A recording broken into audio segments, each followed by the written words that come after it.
Bonsoir Olivier Goudet. Bonsoir. Et merci d'avoir accepté notre invitation. On le rappelle, vous êtes président de l'association de Trop Violence ainsi que des 500 frères. Un an après la marche du 28 mars, on vient de le voir, les forces de gendarmerie mobile sont maintenues sur le territoire jusqu'à 2020. Elles seront renforcées au cours de l'année. Les atteintes aux personnes ont diminué, ne serait-ce qu'à Cayenne. Mais les syndicats de police, eux, estiment qu'il manque encore des policiers sur le territoire. Pour vous qui luttez contre l'insécurité, y a-t-il déjà une victoire à entrevoir ?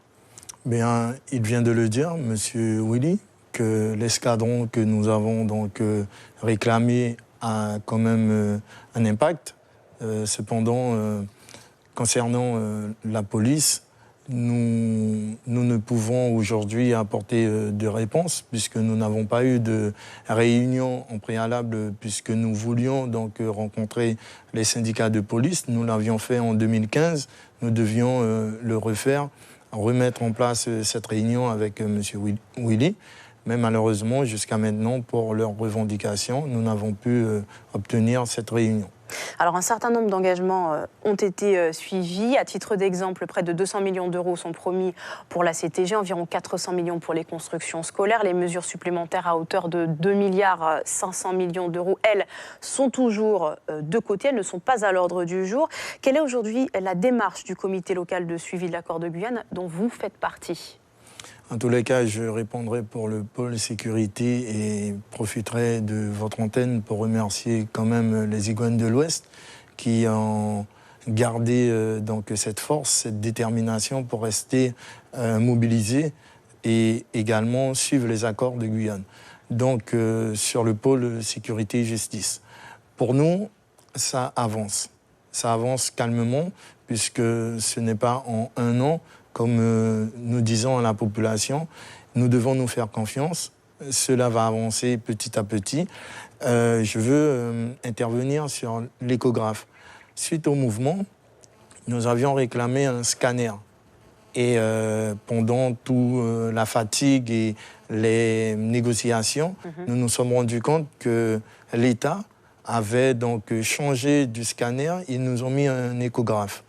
Et donc, nous sommes pour parler avec la CCI pour pouvoir mettre en place une réunion de travail pour dénoncer et réclamer et exiger le scanner qui nous avait été donné au préalable. D'accord, donc là on parle bien de lutte contre le phénomène des mules, donc le trafic de stupéfiants. Mais pour revenir sur cet aspect du comité local de suivi, vous faites partie de ceux qui surveillent en fait l'application de l'accord de Guyane. Vous avez participé à de nombreux ateliers. Comment est-ce que vous voyez les échanges ? Est-ce que vous sentez que ce comité de suivi va être utile pour faire avancer le dossier de la Guyane ? Pour le moment, comme je vous dis, donc, moi c'est le pôle sécurité et justice. Nous avons donc... deux fois tous les 2 mois, une rencontre avec le préfet et la gendarmerie, la douane. Ça avance. Pour le moment, donc, le préfet a dit qu'il va mettre sur un site aujourd'hui même ce que l'on appelle un plan transparence. Tout simplement, ça sera ouvert, ça sera mis à disposition du public. Tout simplement pour vous dire que les accords de Guyane, c'était un comité de suivi par pôle. Donc il y a 18 pôles. Aujourd'hui, je ne pourrais vous répondre sur les 17 autres pôles, puisque nous l'avions dit que ça aurait été lent. Il fallait tout simplement que chacune puisse s'attacher et également rester en rapport, en lien avec le préfet pour pouvoir suivre les accords. Que reste-t-il de l'union qui avait été quand même mise en place avec justement ces différents pôles dont vous parlez au sein du collectif pour la Guyane décollée ? Est-ce que la force est la même aujourd'hui ? Est-ce que la démarche est la même ? Est-ce qu'il faut refaire un 28 mars pour mobiliser à nouveau les forces ensemble ? Il ne faudra pas faire un nouveau 28 mars, tout simplement parce que ça continue, le combat il continue. Et c'est bien pour cela que le pôle sécurité et justice, les 500 frères, que je remercie, je félicite le président des 500 frères qui a gardé cette détermination, et également les autres pôles qui essaient, en tous les cas, de suivre le comité de suivi des accords de Guyane. Ça va être lent, On ne peut pas vendre du rêve à la population, sauf qu'il faut nous tchéber parce que Ikelang, mais tout simplement restons déterminés et solidaires. Et donc vous restez confiant?